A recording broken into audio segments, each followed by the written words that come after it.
Hello.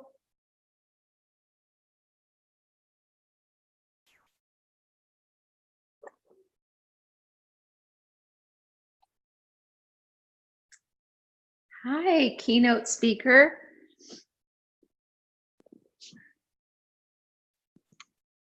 You're muted, Tiff. Let me unmute you. Am I unmuted now? Yep. Okay. Hi. Are you wearing a boa? No, I'm wearing a sweatshirt. Oh, for a second I was like, she's still partying from last night. Yeah. I had LASIK done today on this eye. Just one eye? Yeah, it's called monovision. Okay. And so I am a little bit not totally like with it. Oh. It's fine. I mean, it went really well. They posted it on live, like on Facebook Live. They did not really. If there's anyone they were going to post live, it would be you, Sib, right? Well, they do everybody, I guess. They asked if they could, and I was like, sure, because it literally takes 20 seconds or something, or I mean, it was nuts. Right. Yeah, it's nuts. So I'm going to intro you when everybody's on the line, and then you can take it away, and I'll be here in case you need anything or have any questions. If you finish early, you can do a question and answer period if you'd like. The calls have been going about 35 to 40 minutes, and then question and answer for like 5. Okay. But you can cut it short. It's your call, baby. And it's really— I'm kind of just going to go over Trent Shelton's. Like, that was my favorite part. So, and ask those questions. Awesome. And then that's what I found too. I was going through the whole thing, and I actually found Anthony Trucks to be really awesome about purpose. I don't know if I remember him. Which one was he? Anthony Trucks was, well, you know, I went twice, so I don't know if he was in the first group or the second, but I think he was in the second. He wasn't at ours, was he? Yes, he was. He's the one that talked about the isobody, the workout in a bag kind of thing too. Oh, okay. Right. I remember. Yeah. It's funny how each one can resonate with us differently. Yes. Yeah. It's so true. So we'll wait just a few. 6:59 is what I have. We're excited to hear you tonight. Well, I am too. I am so. Hi, Tiffany. Hi, guys.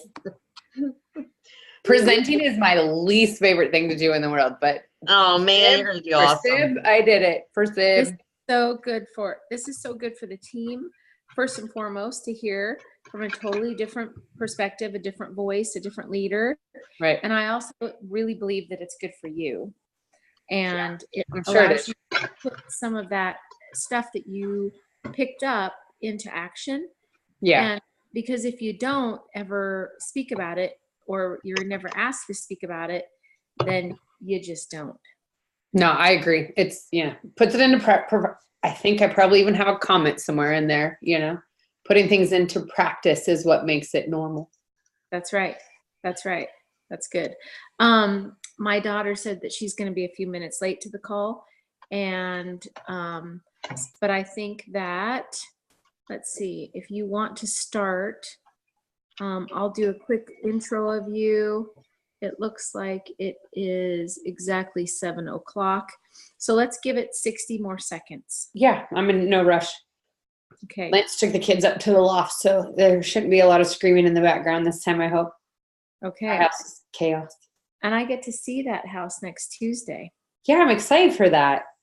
Yeah, I am too. That's going to be so fun, especially after the crazy party that we had last night. I heard. Oh my God. I don't know. We might have some competition going on here, but I don't know. That Phoenix crowd's pretty wild. That's why I look forward to going down there so often. Pretty wild and pretty empowered. It was really fun. It was a lot of women who worked really, really hard and really, really cut loose last night. So it was really fun to see. So on that note, I am going to introduce Tiffaney, and Oh, Mary, you can't hear anything? Mary? You can't hear anything? I can hear you. Yeah, I can hear. Everybody can hear me except for Mary. Okay, she's Mary, gonna in. Okay. Hey, Sybil. Oh, hello. How are you? Okay, we're gonna go ahead and get started. So I want to introduce Tiffaney Giles to you all. Did I say that right? Because I understand I've been saying it wrong. You're American. I'll cut you some slack. Everybody says like Giles or Gillis. It's only the British that get it right, that get Giles every time. So yes, Giles. Correct. Okay. And Tiffaney is a friend from Meridian, Idaho, who is on Kristen Gardner's team. And she and her sweet spouse, Lance, came and joined us at the Brendan Bouchard event that was hosted most recently here. And I think that we just all really left that event with a pretty clear idea of what this was all about and what professional development was all about. And Tiffaney and Lance have been hosting a lot of tribe times along with the leaders there in Boise. But I really tried to incorporate anybody who'd gone to any of these professional development courses to lead a call, because it's really, you've heard it from me. And after we got back from the first round, that's the inception of the swap calls. So this is kind of like our version of it, but it's been so amazing and magical hearing from different versions and different perspectives of leaders. So Tiffaney, you've been with Isagenix for a year and a half or 2 years or something? It'll be 2 years in January. Okay, so 2 years in January, and you're coming to NYKO, I understand. Yes, I am coming to NYKO. You are awesome about coming to warm climates. I love it. Yep. And so I'm really excited to turn this time over to Tiffaney so that she can give us her perspective on purpose tonight. Purpose. Thank you, Sybil. Take it away. Thanks. Hello, everybody. First, I just want to say thanks for joining us this evening. It is such a hectic time of year, and I just wanted to say that I appreciate you taking the time out of your busy schedules to share this evening with us. When I attended the Brendan Bouchard High Performance Academy event, I was fortunate enough to do it with my husband and quite a few members of our ISA family, and I found so much of what I took away to help me, not just professionally, but so much on a deeper personal level. So out of all the 6 topics, which this week is week 5, purpose, this one really resonated the most with me.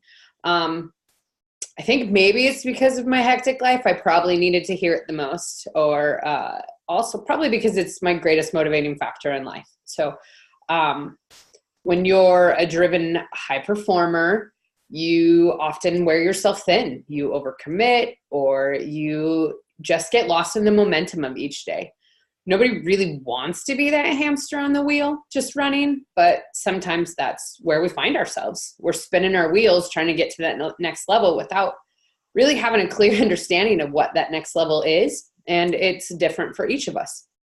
So without purpose, we eventually burn out or give up or just really lose sight completely of what our goals are. So to me, I determine purpose and find it directly linked with what I like to use a lot in my life is finding our why. What motivates us to get out of bed in the morning?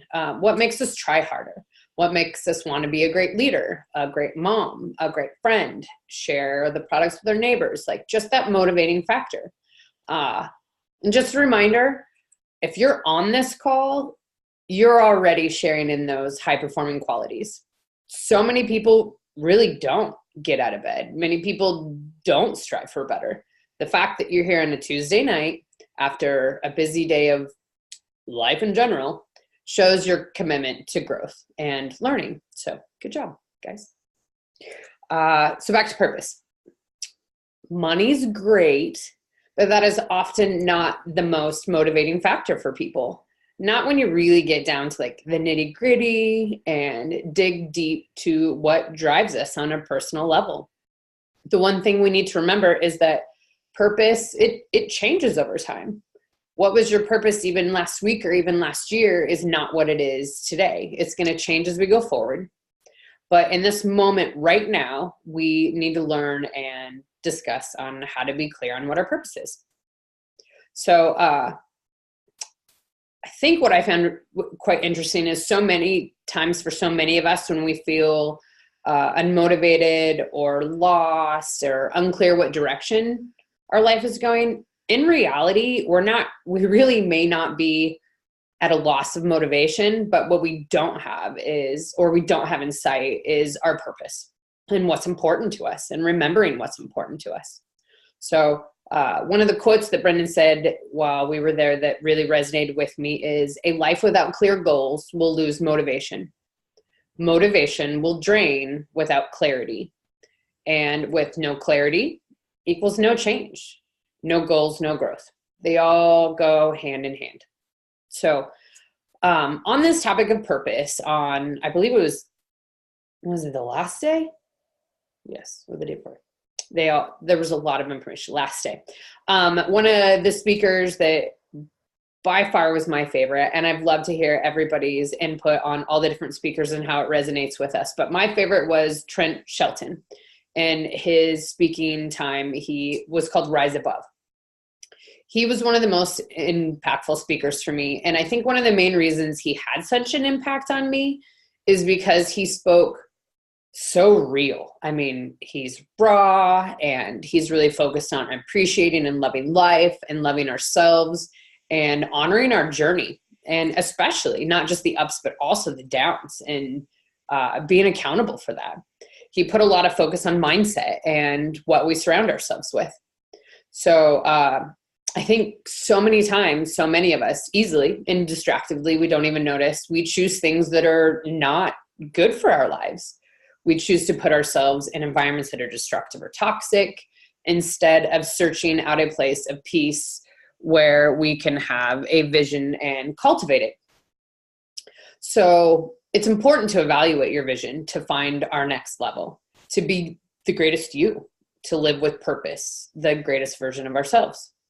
So there were 3 quotes at this event that really stuck out to me, and they really made me reevaluate my thought process. The first one is, don't let your small beginnings let you be small-minded. And I'm going to touch on that one for just one second, because Sybil's probably going to laugh, because so many times when we're talking about these things and me hosting events, I'm surrounded by a lot of executives, and I'm like, but I'm not an executive, I can't do this because I'm not that. I'm just a consultant. And, reading back on that quote and refocusing on that, don't let your small beginnings let you be small-minded. We all start somewhere, and don't let that limit where you see yourself in the future. You can still set big goals. You can still have your purpose and work towards those. The second one was, common sense is not always common practice.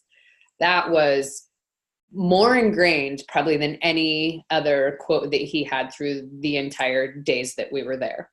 And it's so true. And I think where I found that in my life to affect the most is I tend to assume that people know what I'm saying or seem to know exactly where I'm coming from, especially when describing isogenics products. And, like, how could you not want to feel like we want to be? And we just assume. And so we kind of take that common sense component out, and got to remember that everybody's at a different level, and that we, need to go through those steps with them. And then my favorite, which is not so much on this topic, but is, don't let your choices become your child's consequences. The reason I left that one in here with the purpose discussion is, if anybody that knows me or, has any affiliation with my Facebook knows it, like my family, my children, they really, truly are embedded in every part of my life. So with isogenics, I want to make sure that I'm giving time and being able to work towards the things that benefit my family. and anyone that comes to any of the tribe times at my house can actually kind of see that it's the opposite with the child consequences. My child, who is 11 years old, is consistently interacting in the tribe times. She takes notes. She is part of the discussion, which is awesome. So don't let your choices become your child's consequences. That was a really important one, and it can impact in so many parts of our lives. So back to the Trent Shelton. What I'm going to do is I'm going to read off 5 questions, and I want you to write them down and answer them. Be specific. Be raw. I mean, if you can't be real with yourself in your house answering these questions, you're really, truly just limiting your own growth. Just be honest with yourself. These are pretty specific questions, and they were really impactful for me when I was hearing Trent Shelton, speak about these, because they're things that ideas that we throw around, but how often do we really just dig deep and ask these questions of ourselves? Because that's where you're going to get the most personal growth and help develop and find your purpose. So, number 1, what would your life look like if you stopped holding on to what you need to let go of? That one could range from anything from, is it specific people, or maybe it's a mindset that's holding you back. Like my example earlier, I'm just a consultant, or, I just started the products, or I haven't had enough change. I haven't lost enough weight for people to believe me. What mindset is holding you back? Are you holding on to something from the past that is stopping you from fully moving forward? Is it your environment? Could it possibly be your relationships? There are many people in this world that appear rich on the outside, but are poor on the inside. The goal is to lighten your life. What are the things you're holding on to that are keeping you from getting to where you want to be?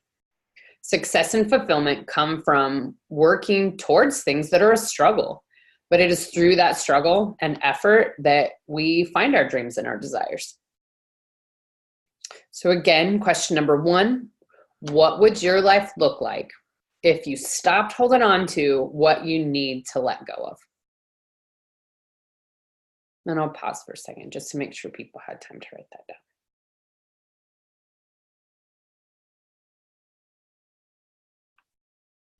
Okay. Number 2, what would your life look like if you finally faced what needed to be fixed? What weights do you have in your life that are unnecessary and slowing you down? What is it that's slowing down your progress? What things can you remove that will benefit your life? Some of us might not be where we should be, but because we are carrying things that should not be there, we're holding our own selves back, and we're limiting ourselves from that progress of moving forward.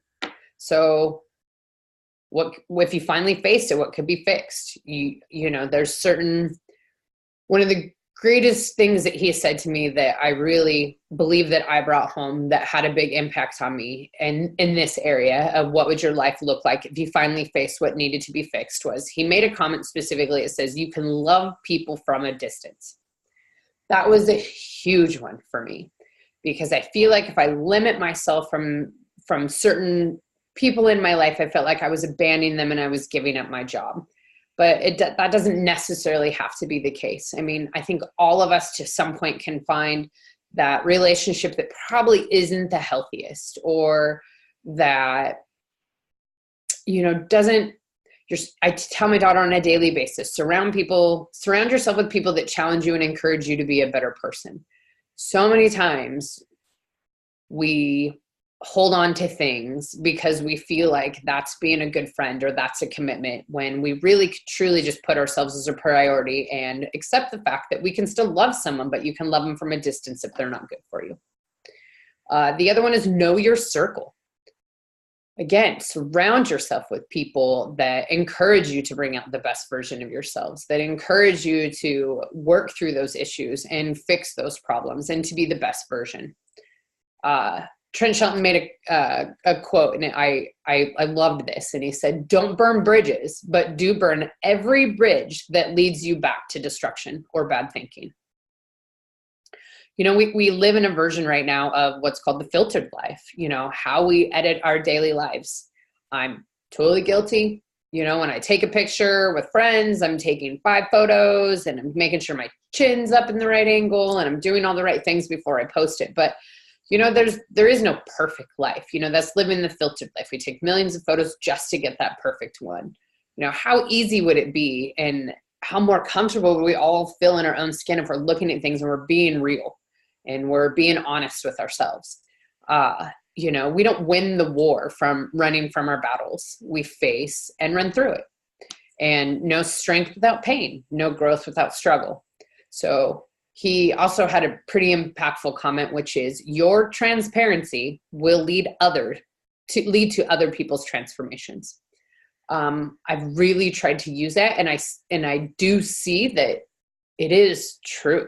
When I'm being honest about like my life and not doing the filtered life, that people feel more comfortable in coming to me with their own personal struggles and being like, I want to try the products for this reason. When, it's really hard to put your vulnerabilities out to people, but when you're living a vulnerable and honest life, it's a lot easier for people to come to you for their reasons. So number 2, again, what would your life look like if you finally faced what needed to be fixed?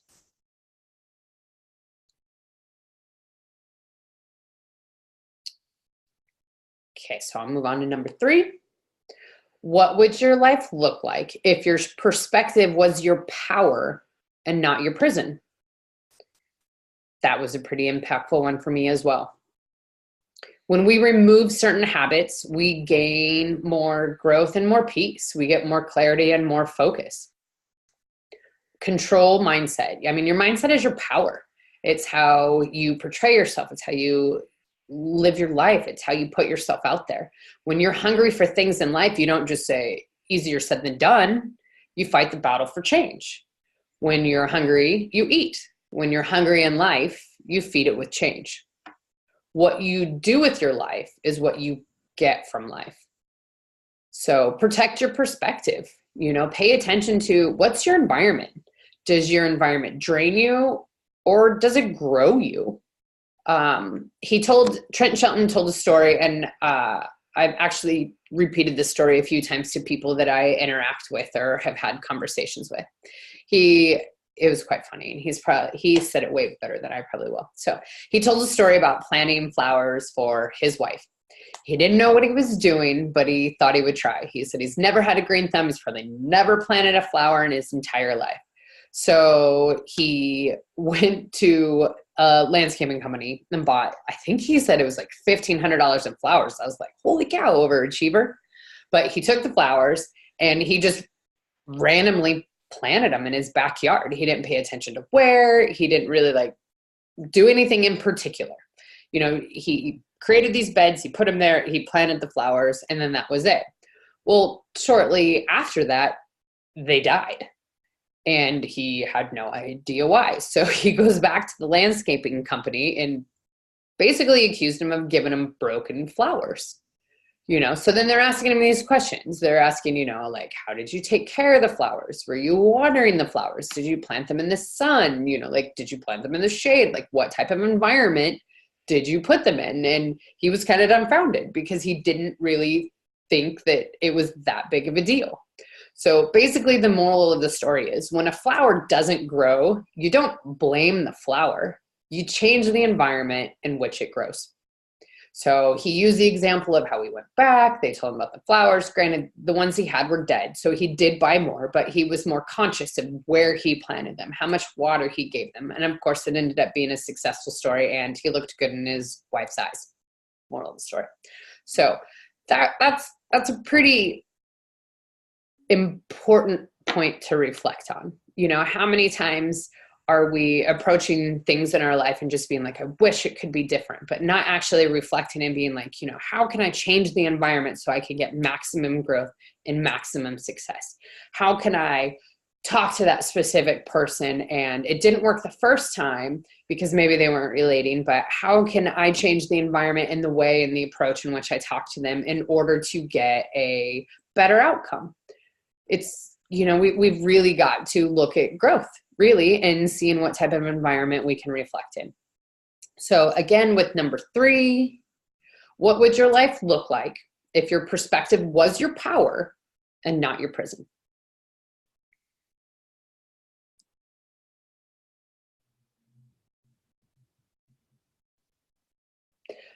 Okay, so number 4, what would your life look like if you finally took full responsibility over your life? Trent Shelton called this the C4 formula, which was actually kind of funny. He said he had explained it in other ways, just using the words, but it didn't resonate as much with people. But as soon as he created a C4 formula discussion point, people really kind of picked up on it more. So the C4 formula is choice plus consistency times commitment equals change. So basically, one of the main specifics of this area is really just finding your why. What would your life look like if you took full responsibility over your life? What is your motivating factor? What is it? What is your why? What is it that gets you to want to do the things that you're wanting to do? You got to stay loyal to what you said you were going to do long after the enthusiasm changes. It's so hard to, sort of keep up sometimes when, again, we're on that hamster wheel. So the important part is finding your purpose, finding your why, and staying loyal to it, even in the difficult times. Revisiting those reasons that you set those goals and keeping it in the forefront. Impact is more important than numbers. We quit because we don't see the numbers, but the numbers aren't what's important. It's the impact we make in helping others change their lives. That's how we can take responsibility. So number 4, what would your life look like if you finally took full responsibility over your life?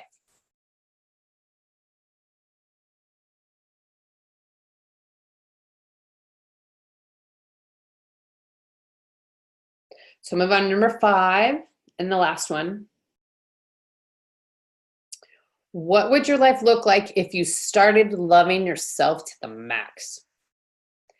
This one took a little while for me to process, because I try to think I'm one of those people that really focuses on self-care. And we all say that we do self-care, but, how do you really love yourself to the max? So many people want to walk other people's paths, but that will lead you to a destination that you're not supposed to be at. It's not right for your life. And many times through this process, when we're introducing people and with isogenics and we're trying to kind of determine our own story, we talk about borrowing other people's stories. And it's definitely okay to borrow stories, but make sure you're not actually following their path. You've really got to determine your own and make it real for yourself, because you're not going to get to where you're supposed to be if you're on someone else's track. You're on someone else's path. You might even be leading yourself down a longer road away from where you're really supposed to be. Stop worrying about expectations. Learn how to control what you can control. Forget expectations. All they do is put us in a place where we're stressed because we think we're supposed to be there, but we're not quite there yet. Make sure we give ourselves some forgiveness and leeway, and, we can give ourselves what we need in this moment. Be dream driven. Get up and be ready to change the world. Set goals, revisit them daily, celebrate your accomplishments. One of his quotes that I actually really liked, and I even want to put it in vinyl letters in my office, is it's burn the world's ruler, that we measure ourselves on people's opinions. The world's standards, burn the world's ruler, that we measure ourselves on people's opinions, the world's standards and suggestions.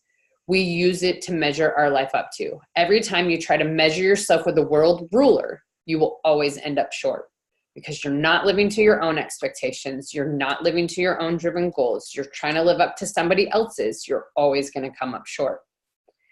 And, you get to be the one that determines and sets the tone of your own life, and raise the floor. Self-care isn't selfish. You will become empty. You need to fill your own bucket before you can fill others. So, one of the most important parts of that, of loving ourselves to the max, is be who you are. Be inspired to be the best version of yourself. You absolutely are enough. You got to love yourself the most. So number 5, what would your life look like if you started loving yourself to the max?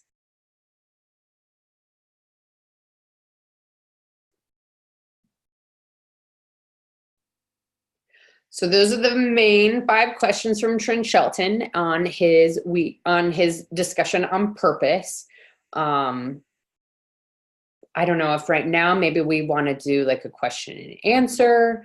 People can discuss, what question maybe resonated the most with them, what they got from this, how it can help motivate them, ways that they can implement it, and we can kind of have an open discussion.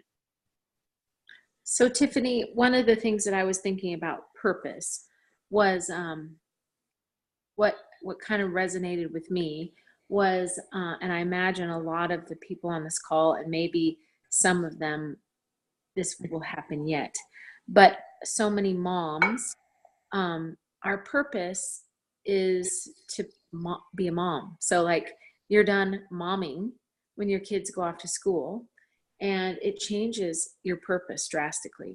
So I'm always warning people, like when their kids start to be like 16, 17, like Right. prepare yourself. Because if your purpose is only your kids, like you're about to get shook real hard. And being an empty nester is great, but it changes your purpose as a mom, because your kids, thankfully, you've done such a great job that they are now not needing you as much. So all of this really falls into that category, that it's like you can sit there and freak out and go, oh, woe is me and my kids have left. Right. Or you can say, you know what, now's my time to reinvent myself. Or maybe you have everything going so well that you don't even need to do that. But purpose, the first thing that comes into my mind when the word purpose is said is, my purpose for 18 years was to do the mom thing. Mm-hmm. And it changed drastically when I saw them go back off to college one after another. But I think the greatest thing about all of this tonight was that you literally own it. Yeah. You dictate it. And if you're not in control of it yet, you probably should start getting there. Right. Is what I really took away. Was you can sit there and whine about it and wallow in it and commiserate with other people about it, or you can do something about it. So it's kind of like, it's on you. Own it. You get to control it. You got to control your original purpose to in my case, do the mom thing. Right. Not knowing that it wasn't going to last for the rest of my life, that they would need me to make their mac and cheese. But right. And we're a success as parents when they go off to college, but it's a trying time for hover moms. Right. Yeah. Well, and I think that's the thing that was so important to me about this whole process too, is because I have littles. I mean, I have a kindergartner and I have a 5th grader, and I also, outside of Isogenics, own and run a business, and one of the greatest gifts I can give my children is to let them see that I have a life that is outside of just them, because it teaches them to have that exact same sort of drive and motivation. And, they are my why. My husband, my children are my why, and they're part of my purpose. But a lot of my other purpose is my own personal goals that aren't affiliated with my children. And that is really, truly the greatest gift that I can give them is, I want them to know my world revolves around them, but in a healthy way. Yeah. But at the same time, not to let them know that, there is so much more to that. And it teaches them to think bigger. It teaches them to think outside of themselves, because if their worlds already revolve around themselves. So if my world revolves around them, then I'm going to raise some sociopaths, so I want to teach them to be independent and driven children and to have their own sense of purpose, because I have mine. And I mentioned in the beginning that I was fortunate enough to be able to do this Brennan Bouchard group with my husband, and to know that our goals are quite different and our outlooks on things are quite different, but it we were able to celebrate where we met in the middle, but then able to have our own lives and our own goals and our own drive, but then also kind of find where we can meet together. Just because we're a couple doesn't mean our goals have to be the same. Doesn't mean everything, our futures have to be the same. I mean, we're going to share in our futures, but we're individuals. We each handle things different ways. So I think that was another big part of this Trent Shelton one, is to recognize our own individuality, and that we are each individually responsible for our own happiness, period. There's no one else, It's absolutely on you. So that was a big one. And if I could give any advice to the moms, is that, you can have your children be your why and part of your purpose, but find, have a bit of your own, find that. And that is one of the greatest ways that you can benefit them. And it's great for your marriage when your children can see that you actually really, really respect and honor your marriage far beyond just these, whatever, your 1 child to 5 kids, that right. They are not the reason for your union. Your union is the reason that they are here and allowed to roam this planet. So I think we have to remind kids of that. Do you guys have any questions or comments or statements or some additional input when it comes to purpose? I kind of gave you my little rendition of what purpose really means to me, but what are some of the other thoughts that are going on right now? You just have to unmute yourself. And I'm happy to share my notes with anybody. I know some of us were there at the Brennan Bouchard, and so it's a repeat for some, but for those of you that aren't, if you want to just drop a chat in there, I'm happy to share my notes, because it was good when you sit down and you answer those questions and you go through them. And I needed the breakdown for me to be able to really be clear with myself of what type of goals I was setting. And what was Trent Shelton's, is it Shine Your Light, or that video that we watched at the very beginning when he was being introduced? What was it called? Do you remember? I'm going to search it super fast. Mel, do you remember that? Rise Above? Yes, that's it. Rise Above. Okay. Because that would be awesome for you guys to go and watch right after we hang up here. I'm Googling it right now. I'll just put the link in there. In the chat. Okay, that would be awesome. Any thoughts? Anybody have any words? Stacy Wiley, did you unmute yourself? And I did. Okay. I was able to attend the growth summit with a few people here in the room. And so we got a little bit of Brendan and Trent Shelton.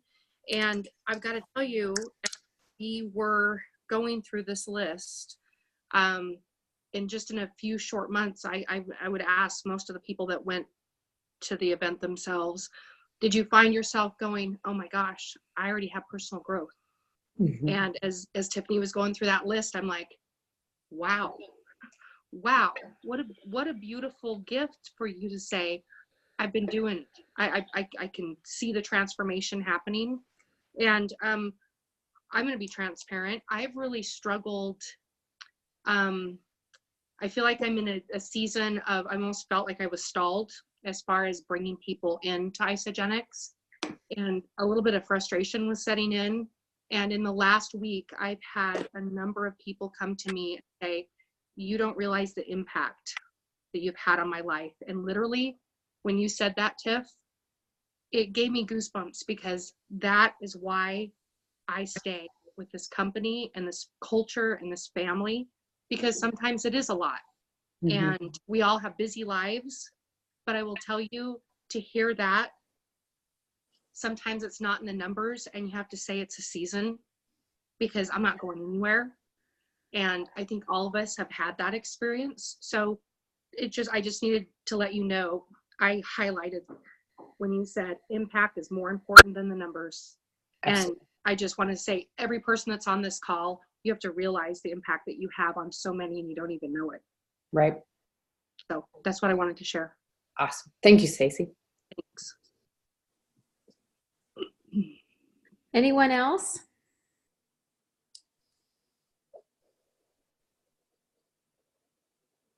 No? No one else?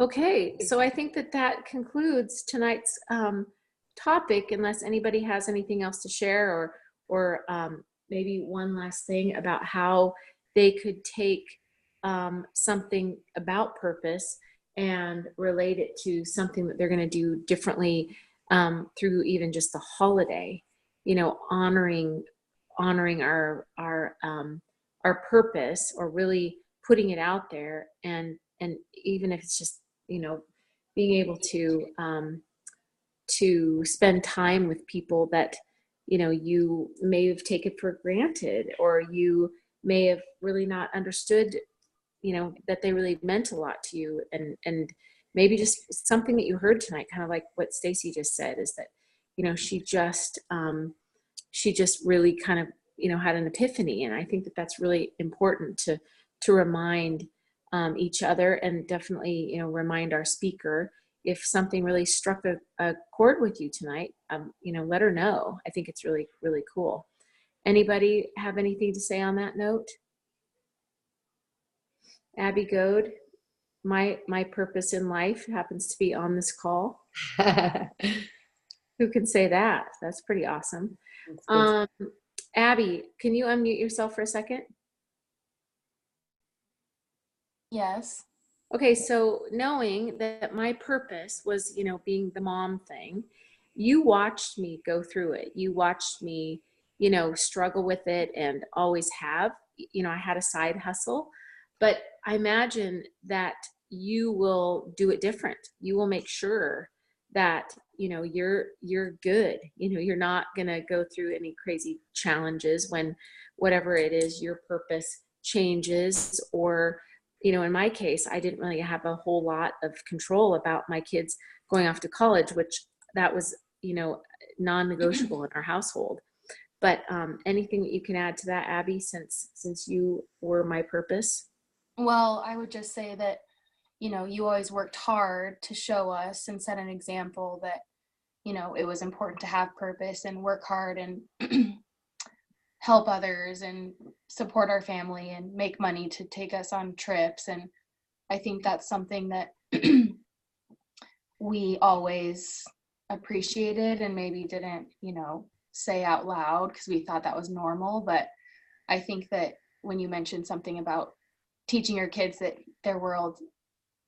your world doesn't revolve around them is important, because I think that's hard sometimes when parents do everything for their kids. But you certainly said, you and my dad certainly set an example for Taylor and I to work hard and have purpose and do the right thing. And but yeah, I mean, I certainly will work hard, because I don't want to have to work nights like you did, but you figured it out, and now you're helping me figure it out. So Nice. It's kind of special. You're not grounded. Excellent. It's Okay. a family business. Yeah, family business. Thanks, Abs. All right. So I think on that note, we should get back to our evening. And Tiffany, you blew it out of the water. I've never heard you speak before, but I knew you would. And you were so worried about it, but you did an amazing job. And I absolutely so appreciate you sticking your neck out and just doing it. Like, what have you got to lose? So right. Thank you so much. Everybody is welcome to unmute their lines and thank Tiffaney. And then we have our last call next week, which is with our lovely Stacy Wiley. And she is going to be talking about presents. So we're going to kind of wrap the whole thing up, our whole series. And so if you can really do a good job of letting your huddle mates know that that's the last call, it's next Wednesday, which we're getting real close to Christmas at that point. But, this is just a small chunk of their week. If they could just put it on their calendar and be ready for it, great. Right. So thank you so much, Tiff. And I will see you next Tuesday in Boise. Yes, I'm excited. Christmas party in his house. Thank you, Tiffany. That was awesome. Thanks, guys. I hope to see most of you that are local next Tuesday. Yeah, thanks again. Thanks again. Bye, guys. Have a good night. You too. Bye-bye.